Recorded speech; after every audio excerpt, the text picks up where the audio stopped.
আপনি হজ করে কি করবেন? পট্টি মাথায় দিয়ে কি করবেন? হাতে তসবিহ নিয়ে কি করবেন? আবার বলে সকালবেলা উঠে আমি যাই নামাজ খুঁজি। কই ছেলেরা তো যে যায় নামাজ পায়নি।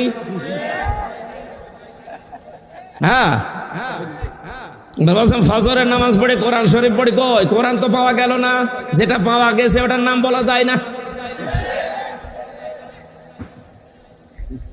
লাল পানি পাওয়া গেছে।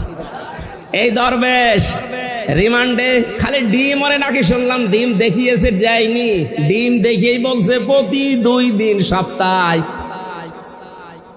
এখানে আমাদের আড্ডা বসতো, লাল পানির আড্ডা।